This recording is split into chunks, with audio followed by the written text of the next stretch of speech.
My sister mistakenly sent me a voice memo meant for our mom, and what she said about me made my blood run cold. The very next morning, I left with a plan she never expected. I thought I knew my sister, my family. But one accidental voice memo, a message meant for my mom, shattered every single thing I believed about them. It was a betrayal so profound, it still chills me to the bone, forcing me to redefine trust itself. My name is Anitra, and at 28, I never imagined I'd be back in my childhood bedroom, surrounded by old swim team trophies and faded posters. Moving back with my parents in Maryland after getting laid off from my interior design job in Chicago was supposed to be temporary, just 3 months to regroup. My sister, Jenna, was visiting with her seemingly perfect husband and kids. We'd always had a complicated relationship, competitive, sure, but I genuinely believed we were close. Until that voice memo notification lit up my phone screen. Coming back to Silver Springs felt like admitting defeat. Just 6 months earlier, I'd been thriving as a junior designer at Hartman and Associates, one of Chicago's most prestigious interior design firms. My portfolio was growing, clients were specifically requesting me, and I was finally paying off student loans while still affording my tiny but stylish apartment in Wicker Park. Then, the recession hit the luxury market hard. Our firm lost 3 major accounts in 1 month, and suddenly, the last hired designers were the first to go. My boss, Graham, called me into his office on a rainy Tuesday. He praised my work profusely, then handed me a severance package that wouldn't even cover 2 months of Chicago rent. After 26 rejected job applications and depleting half my savings, I swallowed my pride and called my parents. They immediately offered their home as a temporary landing pad, assuring me it would be fun to have me back while Jenna and her family were visiting from Boston for the summer. The drive from Chicago to our small Maryland town took 12 hours, each mile feeling like a step backward in my carefully planned life. When I pulled into the familiar driveway of our colonial-style home, Mom rushed out before I could even turn off the engine. "Anitra, sweetie, you made it." She hugged me tight, smelling of the same lavender perfume she'd worn my entire life. "Your father's grilling chicken, and Jenna and the kids are so excited to see you." Dad appeared at the door, waving casually, as if I'd just returned from a weekend trip rather than moving back after 8 years away. As I dragged my suitcase up the front steps, I saw Jenna standing in the foyer, her perfect blonde hair falling in waves around her shoulders, not a strand out of place despite the summer humidity. "Well, look what the economy dragged in," Jenna said with a laugh that didn't quite reach her eyes. She pulled me into a stiff hug. "The prodigal designer returns." "Good to see you too, Jen," I replied, forcing a smile. My niece and nephew, Lillian and Mason, bounded down the stairs to greet me with genuine enthusiasm that made my heart lift slightly. That first dinner set the tone for everything that would follow. Mom had prepared all my favorite foods, but the conversation revolved entirely around Jenna's real estate empire in Boston. "We just closed on a waterfront property last week," she announced, cutting her chicken with precise movements. $1.7 million. Tyler handled the negotiation brilliantly. Her husband, Tyler, smiled modestly, though I noticed how he straightened his shoulders at the praise. "Just did what any good agent would do." "Nonsense," Dad beamed. "Not every agent could close a deal that size in this market." I pushed my mashed potatoes around my plate. "That's impressive. I actually saw some job postings at design firms here in town. Morgan & Wells is looking for someone with commercial experience, which I have from the Riverside Hotel project in Chicago." A strange expression flickered across Jenna's face so quickly I almost missed it, something like alarm quickly masked with a bright smile. "Oh, but I thought you loved the Chicago design scene," she said. "Wouldn't taking a job here be settling?" Mom jumped in before I could respond. "Well, I think it's smart to keep options open, but there's no rush, dear. You should take some time to decompress after your setback." The way she said setback made my layoff sound like a personal failure rather than an economic reality that had affected thousands of professionals. I noticed Jenna and Mom exchanging a quick glance. Growing up 4 years apart, Jenna and I had always been positioned as opposites. She was the practical, sociable one who followed rules and charmed teachers. I was the creative dreamer who questioned everything and spent hours rearranging furniture in my bedroom. When Jenna became homecoming queen, I skipped the dance to attend an art installation. When she got straight A's, I brought home report cards full of A's in arts and English, but B's and C's in everything else, which somehow always dominated the conversation. Later that night, as I unpacked in my childhood bedroom, I found my old sketchbooks filled with room designs and furniture ideas. Some of the concepts I developed as a teenager had actually formed the foundation of my portfolio that got me into design school. I flipped through the pages, remembering the pure joy of creation before career pressure and competition entered the picture. A soft knock interrupted my nostalgia. Jenna stood in the doorway, 2 glasses of wine in hand. "Peace offering," she said, extending one to me. "I know coming home isn't easy." I accepted the glass, making space for her on the bed. For a moment, it felt like old times, before adult responsibilities and competition had created this invisible barrier between us. "Your portfolio from Chicago," she said, gesturing to the leather case propped against the wall. "Can I see what you've been working on?" I hesitated, but then pulled out the portfolio. As I showed her my projects, explaining concepts and challenges, I noticed something odd.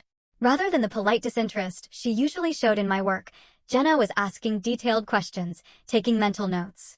When I showed her my concept for a sustainable commercial space that had won an industry mention, she paused longer than necessary, studying the design elements with unusual intensity. "This is really good, Annie," she said, finally using my childhood nickname. "Really innovative." It was the first genuine compliment she'd given my work in years. And despite everything, it warmed something in me. Maybe this time back home could heal some of the old wounds between us. But as Jenna left my room, I overheard her on the phone in the hallway. Her voice low but clear. "No, she just got here." "Yes, but I don't think."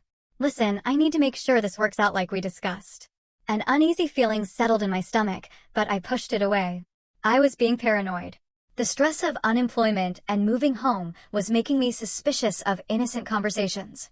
Still, as I fell asleep in my too small childhood bed, I couldn't shake the feeling that beneath the surface of our family reunion, currents were moving in directions I couldn't yet see. I just didn't realize how quickly I'd be pulled under. 2 weeks into my stay, the initial awkwardness of returning home had settled into an uncomfortable routine. Mom made breakfast every morning, asking about my job search with a mixture of concern and what felt increasingly like judgment. Dad retreated to his wood shop in the garage, avoiding the feminine tension in the house. Jenna worked remotely from the dining room, conducting real estate calls in a professional voice that carried throughout the house. The first truly odd moment came when I entered the kitchen to find Mom and Jenna huddled over coffee, speaking in hushed tones. They immediately straightened and separated when I appeared. "Good morning," I said, reaching for a mug. "What are you two whispering about?" "Just discussing Mason's birthday party plans," Mom said quickly, too quickly. "His birthday is in November," I pointed out. Jenna laughed, a high, unnatural sound. "We book venues months in advance, Annie. The good places fill up fast." I nodded, unconvinced, but let it go. Maybe I was being oversensitive. Later that afternoon, my former classmate Maya texted me unexpectedly. "Heard you're back in town. My boss at Riverfront Designs is looking for someone with big city experience. Interested in an interview?" My spirits lifted immediately. Riverfront was the most prestigious design firm in the area, handling everything from luxury homes to boutique hotels along the eastern seaboard. I texted back an enthusiastic yes before heading downstairs to share the good news. I found Jenna and Mom in the living room, flipping through family photo albums. "Great news," I announced. "Maya Winters just texted about a design position at Riverfront. I have an interview next week." Mom's expression was carefully neutral. "That's nice, dear. But isn't Riverfront rather small compared to your Chicago firm?" "Actually, they've expanded a lot in recent years," I explained. "They handle major projects up and down the coast. It could be a really good opportunity." Jenna's reaction was even stranger. Her smile looked plastered on, her eyes starting quickly to Mom. "That's wonderful. Truly. Though, I thought you wanted a break before jumping back in." "I never said that," I replied, confused. "I've been applying to jobs since I arrived." "Of course you have," Jenna said smoothly. "I just want to make sure you're not settling for the first thing that comes along out of desperation." The word desperation stung, and I felt my cheeks flush. "I'm not desperate. Riverfront is a legitimate opportunity." "I'm sure it is," Jenna said, her tone suggesting exactly the opposite. "Well, good luck with it." I retreated upstairs, bothered by their lackluster response, but trying to focus on preparing for the interview. As I updated my portfolio, I heard Jenna's voice floating up from below. The words indistinct, but her tone urgent. Curiosity getting the better of me, I quietly moved to the stairwell. "We need to make sure she doesn't get it," Jenna was saying. "You know how she is when she gets fixated on something." My stomach dropped. Was she talking about me? About the job? I couldn't hear Mom's response, but Jenna continued, I know, but trust me, it's for the best. She'll thank us later. I backed away from the stairs, my mind racing. Was I misinterpreting? Could my own sister actually be trying to sabotage my job opportunity? It seemed paranoid even for the competitive relationship we'd always had. Maybe she was talking about something else entirely, someone else. But the seed of doubt had been planted. Over the next few days, I began noticing patterns I might have otherwise dismissed. When I mentioned needing to update my portfolio website, our internet mysteriously slowed to a crawl. When I scheduled a practice interview with an old college friend via video call, Jenna suggested a family outing at exactly the same time. When I mentioned which projects I planned to highlight in my interview, Jenna made subtly undermining comments about how regional clients might find those concepts too urban. The gaslighting reached its peak during family movie night. We were watching a romantic comedy, and the main character lost her job in the city and returned to her small hometown. Remind you of anyone? Jenna said with a laugh, nudging Mom. It's a common story arc, I replied evenly. Sure, but most people bounce back faster, Jenna continued. She seems a bit like you, living in a fantasy world about her talents. The room went silent. Even Tyler looked uncomfortable. Jenna, Mom said in a warning tone. What? I'm just saying, Anitra has always had big dreams. Nothing wrong with that. But sometimes you have to face reality about where your skills actually are. My hands trembled slightly as I set down my popcorn. And what reality should I be facing exactly? Girls, Mom interjected.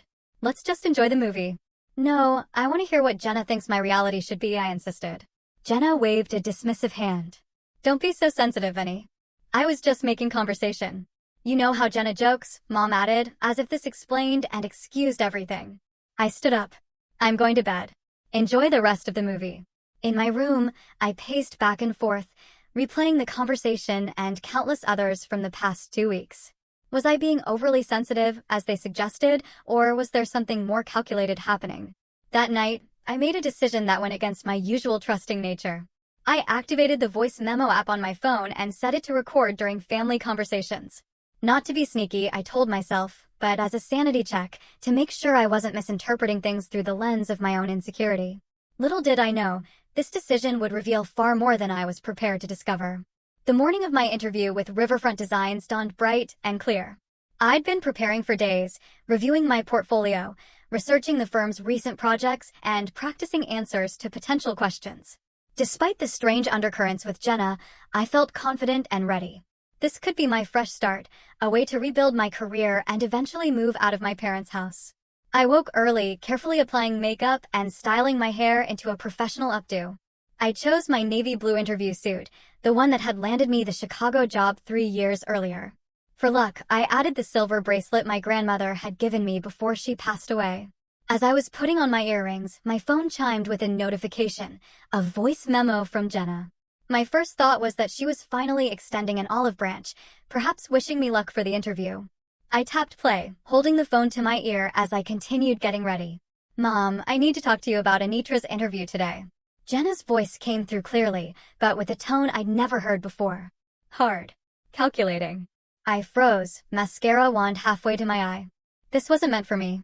She'd accidentally sent it to the wrong person. I should stop listening, I thought. This is private. But then I heard my name again, and something in Jenna's tone made it impossible to turn off. I called Riverfront yesterday, Jenna continued. Spoke to someone in HR. I told them I was a former colleague from Chicago with concerns about her work ethic. Suggested they might want to verify her references more thoroughly. My hand began to shake. The mascara wand clattered to the counter. Mom, we can't let her get established here. You know what Dad said about possibly helping her start her own small design business if the job search doesn't pan out? Can you imagine? After I've worked so hard to be the successful one in the family. I could hear my mother's muffled response, though not the exact words. Of course, I feel bad, Jenna replied, sounding anything but remorseful. But remember that business plan she created in her final year of design school, the one for the sustainable interior design consultancy? My blood ran cold. Well, I took that concept when she left it on her laptop during Christmas break. Those ideas became the foundation for the eco-friendly property division that made my real estate business stand out in Boston. My knees weakened, and I sank onto the edge of my bed. The sustainable design concept had been my passion project, something I'd worked on for months. I'd noticed similarities in Jenna's business model, but had chalked it up to coincidence or perhaps unconscious influence after our discussions. The truth is, Jenna's voice continued, dropping lower. I've always been jealous of her talent. She makes everything look effortless. Do you know how hard I have to work for every client, every sale? She sketches something beautiful in minutes while I'm grinding away. It's not fair. There was a pause, then yes, I know she's struggling right now. That's why this is the perfect time to make sure she finds something more suitable. Something that won't put her in competition with me. Another pause. I was thinking we could introduce her to Rick, Tyler's friend from college. He's not particularly ambitious either. He wouldn't mind dating someone unsuccessful. The voice memo ended there, presumably because Jenna realized she was recording rather than making a call. For several minutes, I couldn't move. My body felt disconnected from my brain as the implications washed over me in nauseating waves. My own sister had actively sabotaged my career. My mother was complicit. They had discussed my failure as if it were a foregone conclusion, something to be managed rather than a temporary setback I needed help to overcome. I rushed to the bathroom, barely making it before I was sick. After splashing cold water on my face, I looked at my reflection in the mirror. The woman staring back looked shell-shocked, pale beneath her carefully applied makeup. I played the message again, needing to confirm I hadn't imagined it. Each word cut deeper the second time. The casual cruelty, the admission of theft, the ongoing conspiracy to keep me in my place. Worst of all was the revelation that my mother hadn't defended me. She had participated in this conversation, apparently agreeing with Jenna's assessment and plans. The two people I trusted most in the world had been working against me, possibly for years. I checked the time. The interview was in 90 minutes. I had to pull myself together somehow. Canceling wasn't an option. Not when I now understood what I was up against. With mechanical movements, I fixed my makeup, covering the evidence of tears and shock. I straightened my suit, put on my professional mask, and walked downstairs with my portfolio. Mom was in the kitchen preparing breakfast. Jenna sat at the table, typing on her laptop. Both looked up when I entered. "You look nice, honey," Mom said. "Big day today. Want some breakfast before your interview?" Jenna asked, her smile not reaching her eyes. "You need to keep your strength up." The normality of the scene was surreal after what I'd just heard. They had no idea what had been revealed, no clue that everything had changed. "No thanks," I managed to say. "I'll grab coffee on the way." "Good luck today," Jenna called as I headed for the door. "Though, you know what they say about luck. It's when preparation meets opportunity." Her words, once seemingly supportive, now rang with double meaning. I nodded without turning around, afraid my face would betray me. In my car, I placed my phone on the dashboard holder and pressed play on the voice memo one final time, listening to my sister's voice detail her betrayal as I drove toward an interview she'd already attempted to sabotage. By the time I pulled into the Riverfront Designs parking lot, something had crystallized within me. Beyond the hurt and shock was a clarity I hadn't felt in months. I now understood the playing field and the players. The only question remaining was what I would do with this knowledge. I nearly collided with a delivery truck on the way to Riverfront Designs. My hands shook on the steering wheel, and twice I had to pull over to collect myself. The voice memo played on repeat in my mind. I've always been jealous of her talent. We can't let her get established here. I called Riverfront yesterday. Somehow I arrived at the sleek glass building that housed the design firm. I sat in my car for several minutes, breathing deeply and reapplying my lipstick in the rearview mirror. The woman who stared back at me looked composed on the surface, but her eyes held a new hardness. Maya was waiting in the reception area, her familiar freckled face breaking into a smile when she saw me. "Anitra, so good to see you," she said, hugging me. "Are you okay? You look a little pale." "Just interview nerves," I lied. "Thanks again for recommending me." Maya lowered her voice. "Listen, something weird happened. Someone called yesterday asking about you, claiming to be a former colleague with concerns. Grayson, the creative director, mentioned it this morning." My stomach twisted. "What did they say?" "Nothing specific, just that the firm should verify your credentials thoroughly.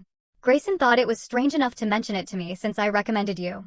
Corporate sabotage happens in this industry, but I never expected it for a position at our level." I nodded, trying to keep my expression neutral despite the confirmation of Jenna's interference. People can be surprisingly competitive. "Well, it backfired completely," Maya said with a grin. "Grayson is now extra interested to meet you. Anyone who inspires preemptive sabotage must be worth talking to," he said. A small flame of hope kindled in my chest. Perhaps Jenna's plan would fail after all. The interview room was bright and airy, with floor-to-ceiling windows overlooking the river. Grayson Turner, a tall man with salt and pepper hair and trendy glasses, stood to greet me. "Anitra Taylor, a pleasure to meet you. Your work on the Riverside Hotel in Chicago caught my attention when Maya mentioned you. That ceiling installation was inspired." Despite everything, professional pride straightened my spine. "Thank you. That project had some unique challenges with the historical preservation requirements." For the next hour, I focused entirely on the interview, pushing thoughts of Jenna's betrayal aside. I walked Grayson through my portfolio, discussed my approach to sustainable design, and answered questions about my experience with commercial and residential projects. Near the end, Grayson leaned back in his chair. "I should mention we received a strange call yesterday. Someone claiming to have concerns about your work. I rarely mention such things in interviews, but it was unusual enough that I'm curious about your reaction." I took a deep breath. "I appreciate your transparency." Without knowing exactly what was said, it's hard to address specific concerns, but I can tell you that my departure from Hartman and Associates in Chicago was purely economic.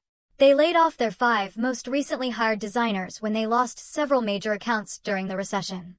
Grayson nodded. "That tracks with what I've heard about market conditions there, and frankly, your portfolio speaks for itself." He closed my presentation on his tablet. "Which brings me to the next step. We'd like to offer you a position as a senior designer." I blinked, certain I'd misheard. "Senior designer? Not junior or associate. Your Chicago experience puts you ahead of our current associates.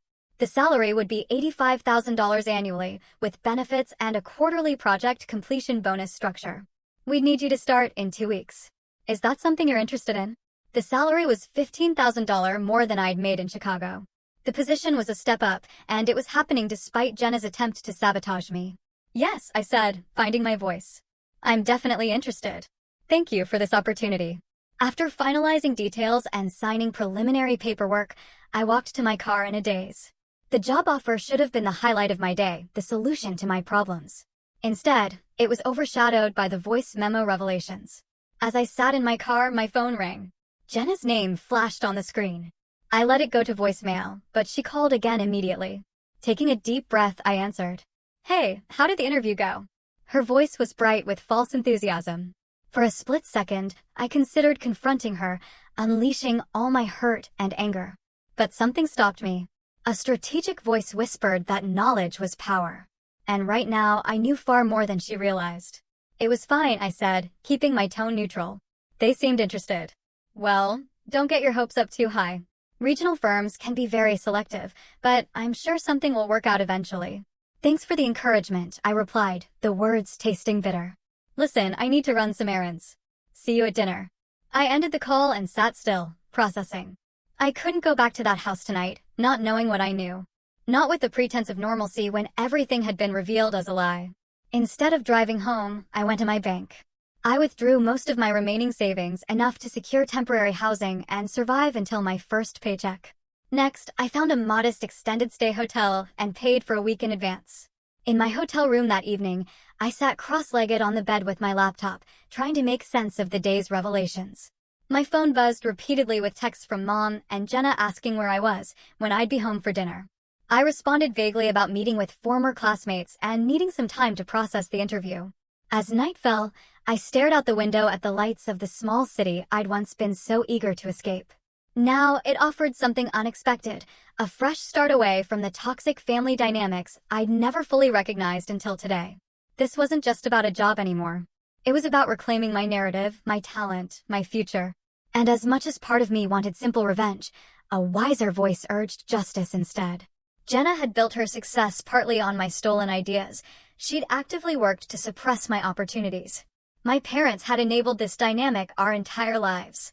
I opened a new document on my laptop and began typing, organizing my thoughts into what wasn't a revenge plot, but a strategic retreat. A plan to establish boundaries, reclaim my professional identity, and perhaps most importantly, to ensure that Jenna finally faced the consequences of her actions. By midnight, I had mapped out my next steps.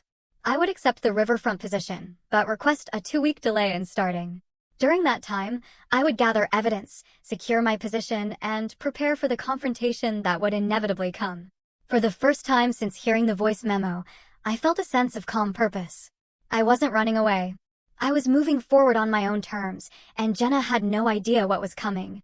The next morning, I waited until I received a text from Mom saying they were all going shopping at the mall. I needed 30 minutes alone in the house. I drove to my childhood home, using my key to enter silently. The familiarity of the space felt different now, tainted by what I knew. Moving quickly, I went to my room and packed essential clothing, my professional documents, and a few sentimental items into 2 suitcases. I left my furniture, books, and most possessions behind. They were just things. What I needed now was freedom. As I finished packing my room, a thought occurred to me. Jenna had admitted in the voice memo to stealing my business plan years ago. Was it possible she had other evidence of her deception? Driven by this hunch, I quietly entered the guest room where she and Tyler were staying. I felt uncomfortable snooping, but reminded myself of what was at stake. After a careful search, I found a folder tucked in her briefcase labeled Green Home Initiative. Inside were printouts of my original sustainable design concepts from design school, complete with my handwritten notes. Some pages had Jenna's writing overlaid, adapting my ideas to real estate applications. Next to it was an email chain with Graham Hartman, my former boss in Chicago. The exchange was dated 2 weeks before my layoff. Jenna, as requested, I've reviewed the situation. While Anitra's work is excellent, she would indeed be included in any reduction if we needed to cut staff. I appreciate the heads up about your family's concerns regarding her career trajectory. Sometimes these difficult moments become redirections to more suitable paths. I'll keep this conversation in confidence, of course. My hands trembled as I took photos of the emails and the folder contents. The layoff that had devastated me, that I thought was purely economic, had been influenced by Jenna's interference. She had reached out to my boss under the guise of family concern to ensure I would be among those let go. The betrayal cut even deeper than I'd imagined. This wasn't just recent sabotage. This was years of calculated undermining disguised as sisterly concern. I replaced everything exactly as I'd found it and continued my swift packing. In the kitchen, I left a brief note, taking some personal time to think. I'll be in touch when I'm ready. Please respect my space, Anitra. No accusations, no revelations, just enough to buy me time while I implemented my plan. At the extended stay hotel, I transformed my room into a command center of sorts. I set up my laptop, organized the evidence I'd gathered, and began methodically building a foundation for my new life. First, I formally accepted the position at Riverfront Designs, but requested a start date in 2 weeks. I need to tie up some personal loose ends before beginning this new chapter, I wrote. Grayson responded almost immediately with approval. Next, I reached out to former colleagues in Chicago, carefully asking about the circumstances leading to the layoffs. Without revealing my suspicions, I gathered information about the timing and selection process. 2 separate conversations confirmed that the layoff decisions had seemed oddly specific, targeting certain employees despite their performance records. My phone buzzed constantly with messages from my family. Mom, Anitra, where are you? We're worried sick. Dad, kiddo, call us. Your mother is upset. Jenna, this is childish. Whatever is bothering you, we can talk about it. I responded with minimal information, claiming I needed space to process the job interview and some personal realizations. I'm safe and will be in touch soon, I texted. Please respect that I need a few days alone. Their responses were revealing. Mom expressed worry, but quickly pivoted to guilt. After all, we've done taking you in. This is how you thank us? Dad seemed genuinely concerned, but deferred to Mom and Jenna's interpretation of events. Jenna's messages became increasingly controlling, demanding to know where I was staying and when I would stop this ridiculous behavior. I maintained radio silence for 48 hours after that. Using the time to continue my research, I discovered that Jenna's real estate business had heavily marketed its innovative eco-friendly approach, language lifted directly from my business plan. She had won a regional business award specifically for these initiatives, giving interviews about her original vision for sustainable housing. On the 3rd day, I had an unexpected stroke of luck. One of the first clients I was assigned at Riverfront was Meridian Development Group, the largest commercial developer in the region. Their CEO, Lawrence Carter, was interested in expanding into eco-friendly residential communities and wanted preliminary design concepts. During our first meeting, Lawrence mentioned he was actively looking for a real estate partner for the residential portion of a major new mixed-use development. We need someone with innovative approaches to sustainable housing, he explained. The traditional developers in the area aren't forward-thinking enough for what we envision. The opportunity was too perfect to ignore. Actually, I said carefully, I might know someone with expertise in that area. Let me make some inquiries. I didn't mention Jenna directly. I didn't need to. The seeds were planted for what would come next. Back at the hotel, I began creating a presentation for Meridian that showcased my original sustainable design concepts, the very ones Jenna had stolen. I didn't reference her business or make any accusations. I simply presented the work as it had originally been conceived, with my signature aesthetic and technical specifications. Meanwhile, my family's messages grew increasingly frantic. A week had passed since I'd left the note. Mom left tearful voicemails. Dad called repeatedly. Jenna's messages oscillated between concern and irritation. "This isn't like you, Annie," she texted. "We're family. Whatever's wrong, we can fix it." The irony wasn't lost on me. She was right. This wasn't like me. The old Anitra would have confronted them immediately, emotional and unprepared. She would have accepted their explanations and gaslighting, eventually doubting her own perceptions. That version of me was gone. During my research into Jenna's business, I discovered some concerning patterns in her recent transactions. Several property listings had questionable disclosures regarding environmental assessments, precisely the area where she claimed expertise. In one case, she had apparently withheld information about soil testing results from potential buyers. It wasn't my goal to damage her career, but these findings suggested her ethical corner-cutting extended beyond family relationships. I made an anonymous report to the State Real Estate Commission, providing documentation without revealing my identity. This wasn't about revenge. It was about accountability. As my second week away from home progressed, I focused on establishing myself at Riverfront. I visited the office daily, setting up my workspace, meeting colleagues, and diving into the Meridian project. Everyone welcomed me warmly, impressed by my portfolio and ideas. Grayson took me aside after a productive meeting. "I don't know what that caller was trying to accomplish, Anitra, but they did you a favor. Your work is exceptional. We're lucky to have you." His words validated what I'd always known about my abilities, but had allowed family dynamics to make me doubt. With distance from their influence, my confidence was returning. By the end of the 2 weeks, several things had fallen into place. My presentation for Meridian was complete and scheduled for the following Monday. My apartment search had yielded a small, but charming place within walking distance of the office, and I had finally decided how to handle the inevitable confrontation with my family. I called my mother on Friday evening, keeping my voice calm and controlled. "I'm ready to talk," I said when she answered. "Not at the house. I'd like all of you to meet me at my new office on Monday afternoon at 3 o'clock. "Your new office?" Mom sounded confused. "What are you talking about, Anitra? We've been worried sick. Your sister is beside herself." "I'm sure she is," I replied evenly. "Monday at 3. I'll text you the address. Please make sure Dad and Jenna are there." "But this isn't negotiable, Mom. Monday at 3 or we don't talk at all." After hanging up, I took a deep breath. The plan was in motion. In 3 days, everything would change. Not because I sought revenge, but because the truth needed to finally see the light of day. Monday morning arrived with a clarity of purpose I hadn't felt in years. I dressed carefully in a tailored charcoal suit with a deep emerald blouse that brought out the green in my hazel eyes. Power dressing wasn't just about looking professional today. It was armor for the confrontation ahead. My first official day at Riverfront Designs began with a team meeting where Grayson introduced me as their new senior designer. The welcome was warm, with Maya giving me an encouraging thumbs up from across the conference table. By 10 o'clock, I was settled at my new desk, preparing for my presentation to Meridian Development Group. Lawrence Carter arrived with his team at 11, impeccably dressed and radiating the confident energy of someone used to making multi-million-dollar decisions. As we shook hands, he smiled appreciatively at the portfolio displayed on my tablet. "Grayson tells me you've prepared something special for us," he said, taking a seat in our largest conference room. "I believe I have," I replied, launching into my presentation.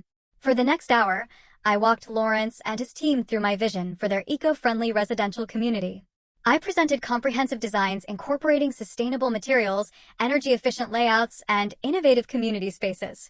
The concepts were evolved versions of my original business plan, the very one Jenna had stolen and built her reputation on. But my designs went further, incorporating everything I'd learned in Chicago and my own continuing research into sustainable practices.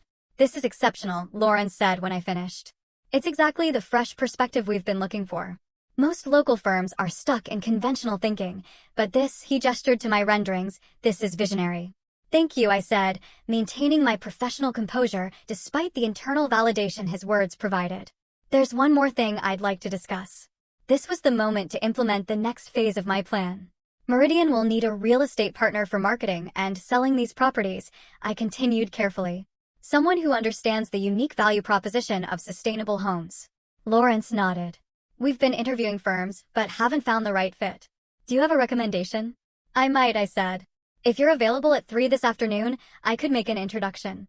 Lawrence checked his calendar and agreed to return for the meeting. As he and his team left, Grayson approached me with an impressed expression. That was masterful, he said. Lawrence rarely shows that much enthusiasm, and you've already lined up a real estate connection for them. That's initiative. I smiled, not correcting his assumption. I believe in comprehensive solutions. The hours until 3 o'clock passed in a blur of orientation tasks and paperwork. I arranged the conference room, carefully setting up my laptop to display specific slides for my presentation. At 2:45, I received a text from Mom. We're parking now. This building looks expensive. At 2:50, Lawrence returned, curious about the mysterious real estate contact I'd promised to introduce. I asked him to wait in Grayson's office momentarily, explaining that I needed a private conversation with the potential partners first. At precisely 3 o'clock, the receptionist called to announce the arrival of my family. I asked her to send them to conference room B, then took a deep breath and went to meet them. Mom entered first, her expression a mixture of worry and indignation. Dad followed, looking uncomfortable in his rarely worn suit jacket. Jenna came last, her face carefully composed, but her eyes darting around, taking in the prestigious office surroundings. Anitra, Mom began immediately. What is going on? 2 weeks without a word, and now this mysterious meeting? We've been sick with worry. Please take a seat, I said, gesturing to the conference table. I appreciate you coming. Of course, we came, Jenna said, settling into a chair with practiced grace. We're family. Though I must say this dramatic disappearing act seems excessive, even for you. The subtle dig might have wounded me 2 weeks ago. Now it simply confirmed I was making the right decision. I wanted you to see my new workplace, I said calmly. I've accepted a position as senior designer at Riverfront Designs. Today is my first official day. Mom's eyebrows shot up. Senior designer? But you just interviewed, and you didn't tell us you got an offer. Dad leaned forward. That's wonderful news, kiddo. Congratulations. Jenna's reaction was more measured, her smile not reaching her eyes. How unexpected. I thought you were still considering options. I was very clear about my priorities, I replied. This position aligns perfectly with my experience and goals. Well, Mom said, clearly flustered by my composed demeanor. This explains the absence, I suppose, though you could have simply told us instead of disappearing. Actually, my absence had another cause, I said, taking a seat across from them. 2 weeks ago, I received a voice memo from Jenna. A memo that was clearly intended for you, Mom, not for me. The color drained from Jenna's face. Her eyes widened with the realization of her mistake. What voice memo? Without responding, I tapped my phone, and Jenna's voice filled the conference room. Mom, I need to talk to you about Anitra's interview today. I called Riverfront yesterday. As the recording played, I watched their reactions. Mom covered her mouth, eyes darting between me and Jenna. Dad's expression transformed from confusion to shock to anger. Jenna sat frozen, her carefully constructed facade crumbling with each damning word from her own mouth. When the recording ended, the silence was deafening. Dad was the first to speak. Is this true? He asked Jenna, his voice tight with barely controlled emotion. Did you try to sabotage your sister's job opportunity? Jenna's composure fractured. You don't understand. It wasn't like that. I was just concerned that she was rushing into something out of desperation. And my business plan? I asked quietly. The one you stole in design school? Was that concern too? I didn't steal it, she protested weakly. I was inspired by it. That's different. I opened my laptop, displaying the photos I'd taken of her folder with my original designs and her annotations. Inspiration doesn't usually involve direct copying or taking credit for someone else's original concepts. Mom attempted to salvage the situation. Girls, clearly there's been a misunderstanding. Jenna would never intentionally, Dad interrupted, his voice uncharacteristically firm. Just stop, Linda. You knew about this. You were part of that conversation in the recording. Mom fell silent, her face flushing. There's someone I'd like you to meet, I said, standing up. I went to the door and gestured for Lawrence to join us. As he entered, I made the introductions. Lawrence Carter, CEO of Meridian Development Group. Lawrence, this is my family. And this, I nodded toward Jenna, is Jenna Taylor Morrison, the real estate agent I mentioned. Recognition flickered in Jenna's eyes. Everyone in local business circles knew Meridian Development Group and its influential CEO.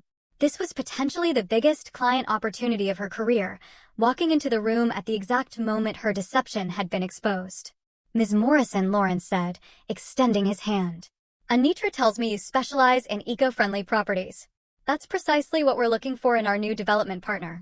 Jenna glanced at me, confusion warring with opportunity in her expression. She shook his hand automatically. Yes, sustainable housing is my passion.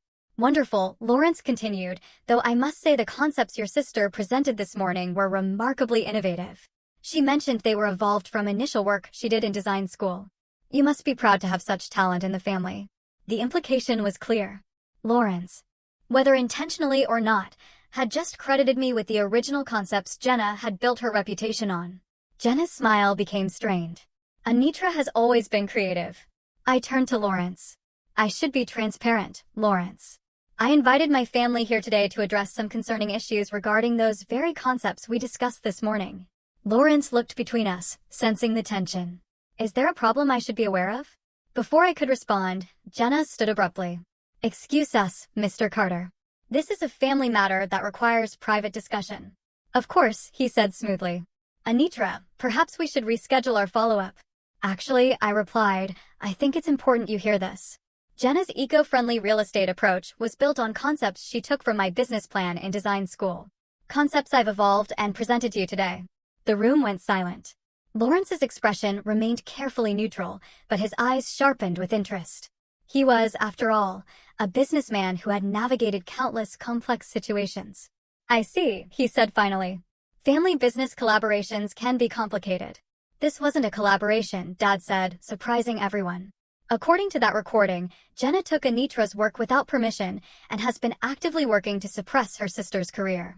As her father, I'm ashamed and appalled. Jenna turned to him, eyes wide. Dad, you don't understand.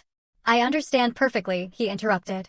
I've watched you two compete your entire lives, but I never imagined it had gone this far. Lawrence cleared his throat. Perhaps I should give your family some privacy.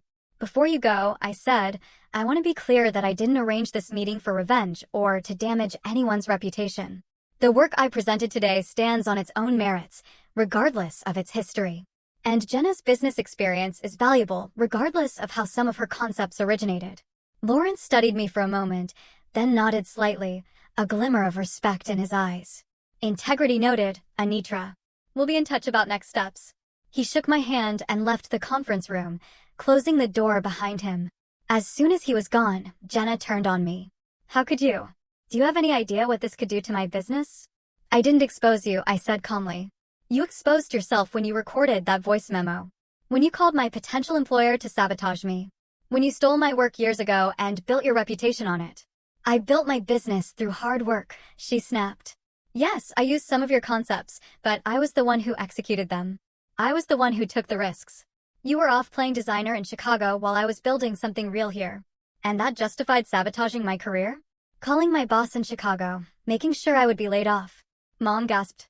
Jenna, you didn't. Jenna's silence was confirmation enough. Dad stood up, pacing the conference room. All these years, we thought you two were just naturally competitive. We never imagined. He looked at Mom, and you knew about this?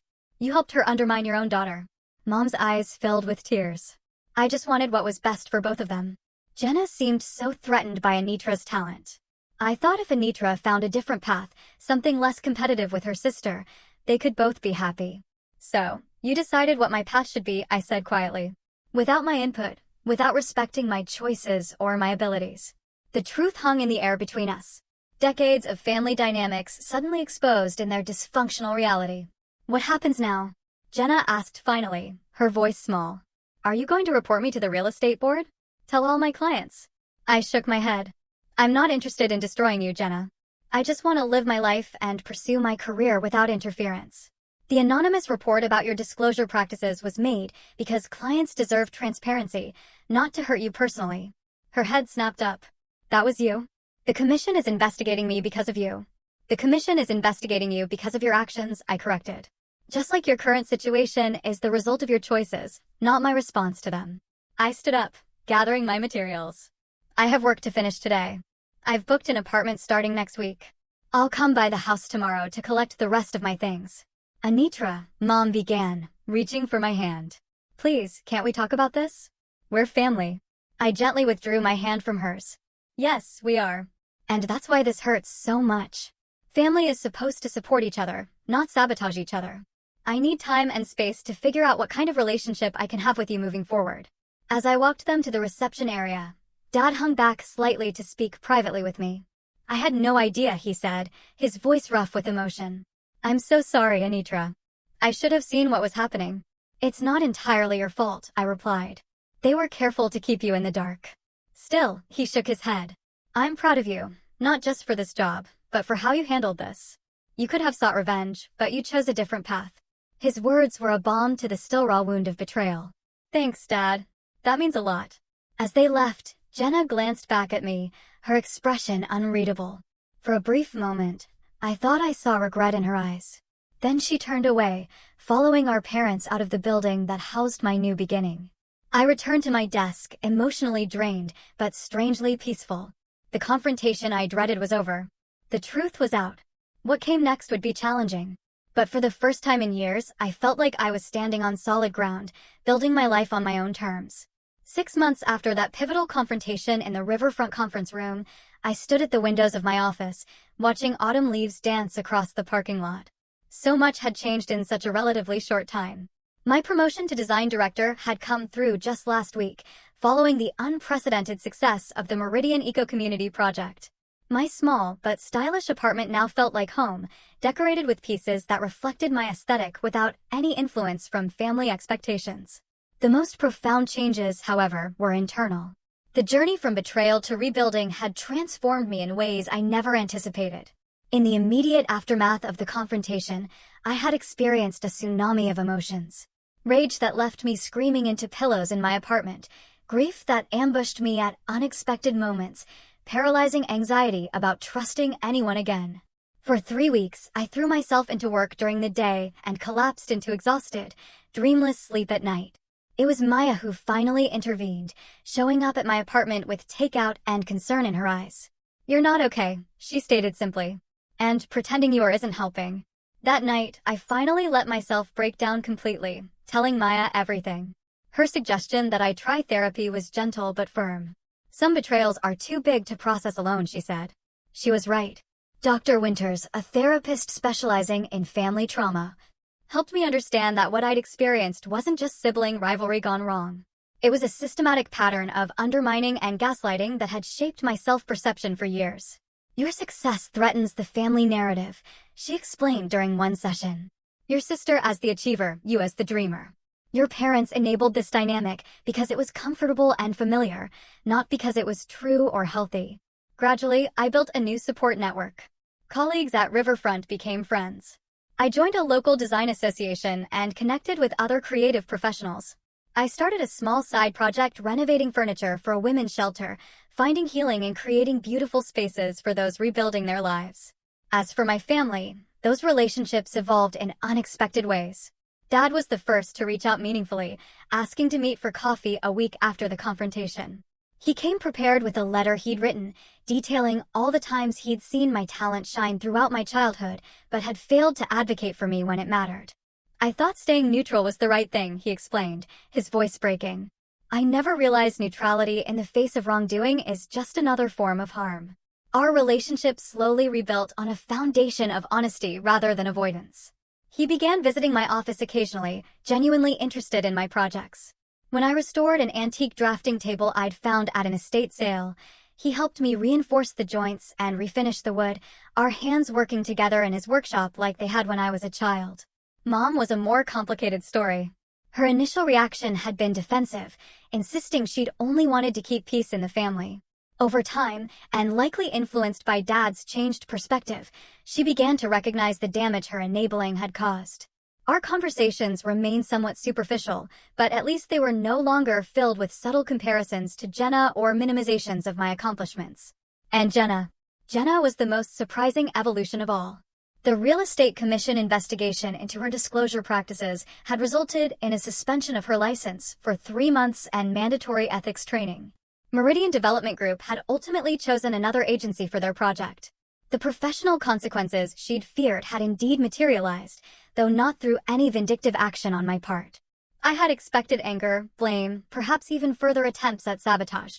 Instead, about 4 months after the confrontation, I received an email with an attached document. The subject line read simply, what I should have said years ago. The attachment was a formal letter acknowledging that her eco-friendly real estate approach had been based on my original concepts.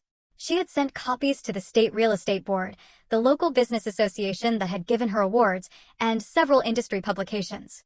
At the end of the email was a personal note. This doesn't fix what I did. Nothing could. But it's a start. When you're ready to talk, I'm ready to listen. It wasn't an explicit apology, but from Jenna, this public acknowledgement represented a seismic shift. I didn't respond immediately, needing time to process this unexpected development.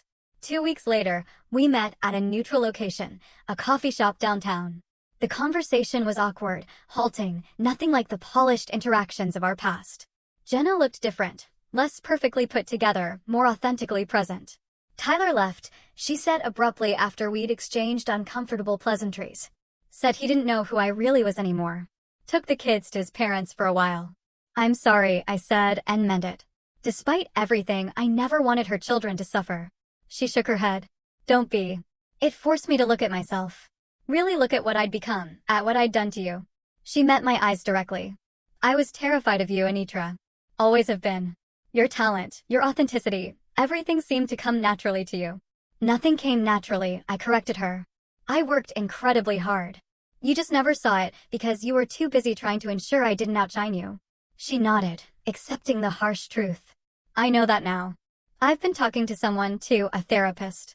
Trying to understand why I felt so threatened by your success that I actively tried to prevent it. We talked for nearly 3 hours that day, peeling back layers of our shared history, examining the competition that had defined our relationship since childhood. There were no magical reconciliations or tearful embraces, just 2 adults beginning the long, difficult process of rebuilding something that had been broken for as long as we could remember. Family therapy followed, with all 4 of us sitting uncomfortably in Dr. Winters' office, learning to communicate without the destructive patterns of the past. Progress was nonlinear, with breakthroughs followed by setbacks, moments of connection interrupted by old resentments surfacing. But slowly, incrementally, we began to forge new relationships based on who we actually were, rather than the roles we'd been assigned. Today, as I prepared for a family dinner, our monthly attempt at rebuilding connections, I felt neither the dread of our early post-confrontation gatherings, nor the naive hope for perfect resolution. Instead, I carried a grounded acceptance of our flawed, complex reality and the ongoing work it required. The most profound lesson of these 6 months wasn't about family dynamics or professional validation, though those were significant. It was about the quiet power of standing in your truth without being consumed by bitterness or the desire for revenge. Justice didn't come from ensuring Jenna suffered consequences equal to the pain she'd caused me. It came from breaking free of the narrative that had constrained me, from reclaiming my talent and worth regardless of anyone else's attempts to diminish them. My phone chimed with a text from Dad. On our way. Bringing that wine he liked last time. I smiled, gathering my keys and bag. The future remained uncertain. Our family relationships works in progress rather than neatly resolved storylines. But I moved through the world differently now, confident in my boundaries, clear in my worth, free from the need for external validation. The voice memo that had shattered my world had also, paradoxically, been the catalyst for building a truer, stronger self. Not because betrayal makes you stronger, that's too simple a narrative. But because facing reality, however painful, opens possibilities that denial never could. It's about building a life where you're valued for who you truly are, whether that includes the people who hurt you or not. That's not just surviving betrayal. It's transcending it.